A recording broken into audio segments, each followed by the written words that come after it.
بسم الله الرحمن الرحيم إن الحمد لله الذي وكفى وسلام على عباده الذين اصطفى أما بعد قال الله تعالى في القرآن المجيد فأعوذ بالله من الشيطان الرجيم بسم الله الرحمن الرحيم فصل لربك وانحر صدق اللہ العظیم۔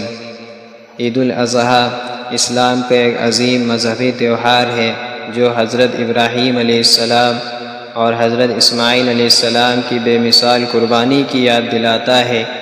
یہ دن مسلمانوں کو اللہ تعالیٰ کی اطاعت، اخلاص، صبر، تقویٰ اور ایثار کا درس دیتا ہے۔ قربانی صرف جانور ذبح کرنے کا نام نہیں بلکہ اللہ کی رضا کے لیے اپنی خواہشات اور محبوب چیزوں کو قربان کرنے کا پیغام ہے۔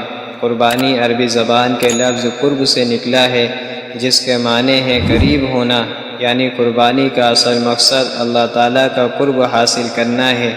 اللہ تعالیٰ قرآن مجید میں فرماتا ہے فَصَلِّ لِرَبِّكَ وَانْحَرْ، بس اپنے رب کے لیے نماز پڑھو اور قربانی کرو۔ یہ آیت واضح کرتی ہے کہ قربانی ایک عظیم عبادت ہے جو صرف اللہ تعالیٰ کے لیے کی جاتی ہے۔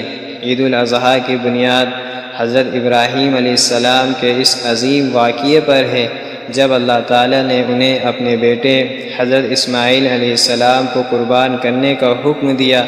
قرآن مجید میں اللہ تعالیٰ فرماتا ہے فَلَمَّا بَلَغَ مَعَهُ السَّعْيَ قَالَ يَا بُنَيَّ إِنِّي أَرَىٰ فِي الْمَنَامِ أَنِّي أَذْبَحُكَ فَانظُرْ مَاذَا تَرَىٰ قَالَ يَا أَبَتِ افْعَلْ مَا تُؤْمَرُ سَتَجِدُنِي إِن شَاءَ اللَّهُ مِنَ الصَّابِرِينَ۔ پھر جب وہ بچہ ان کے ساتھ دوڑ دھوپ کی عمر کو پہنچا تو ابراہیم نے کہا اے میرے بیٹے، میں خواب میں دیکھتا ہوں کہ میں تمہیں ذبح کر رہا ہوں، اب تم بتاؤ تمہاری کیا رائے ہے؟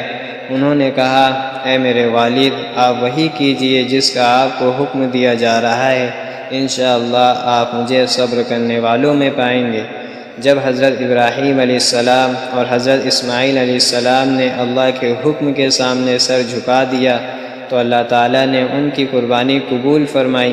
قرآن مجید میں ہے إِنَّ هَٰذَا لَهُوَ الْبَلَاءُ الْمُبِينُ وَفَدَيْنَاهُ بِذِبْحٍ عَظِيمٍ، بے شک یہ کھلی آزمائش تھی اور ہم نے ایک عظیم قربانی کے ذریعے اس بچے کا فدیہ دے دیا۔